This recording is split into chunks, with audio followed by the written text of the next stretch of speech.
So it's so dark, it's so rainforest-like, isn't it? It's that perfect dappled light that you would expect to see in a real rainforest. Like this leaf litter, it's so nice and cool, it's so comfortable on her pads. And then so she moves under total cover, you know, so she's totally hidden from the visitors. So essentially this is the edge of her territory. So you can see this is where she traverses.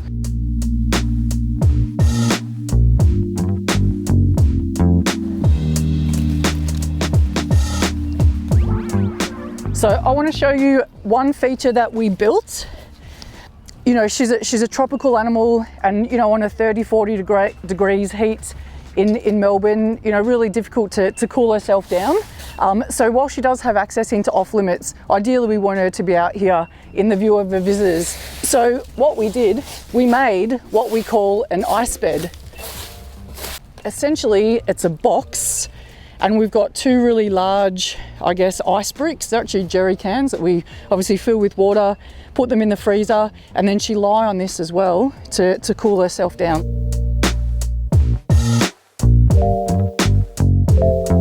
Both of these caves here, they're heated. It's about 25 degrees. So you will often see Indrah here in the cooler months at 25. Actually, this is on year round. This is what we call our carcass drag. If a tiger in the wild brought down prey in the open, the first thing they'll do is they'll drag it under cover, and that's where they'll start eating. So what we do for Indrah and Hutan, we attach, or we tie their food to this. So this is our pretend carcass. Obviously in the wild, the carcasses they're taking down 150, 200 kilos, so massive. Each of these are 20 kilos. So we've got 80, we've got 100 kilos that we're asking Indrah to push over into cover. So perfect tiger behaviour. It's really just about that physical challenge and simulating that sort of behaviour that they would do in the wild.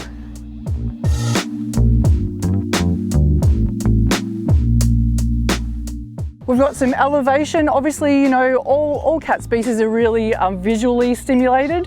So this gives her a little bit of elevation, a little bit of outlook that she can see beyond here. I don't know that she can quite see a devil.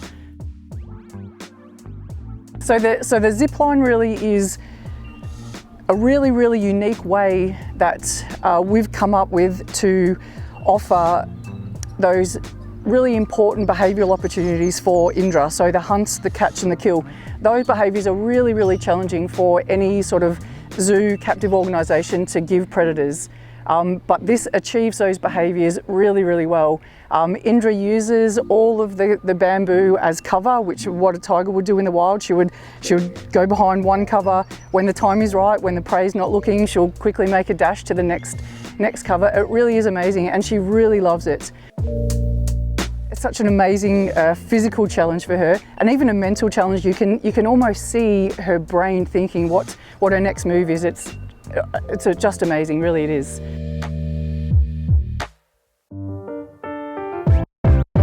But what I really want to show you is these marking panels.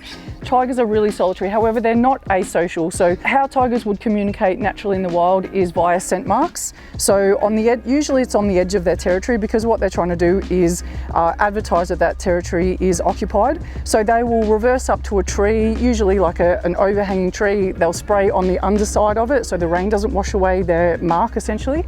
And that mark is telling us a whole bunch of information about that animal. So if it's a male or if it's female, how long ago that animal passed via that site and made that mark. So in order to allow Indrah and Hutan to communicate between themselves as naturally as possible, we've installed these marking sites. So you can see that they're very well used. So Indrah will come along and will mark on this, spray on it.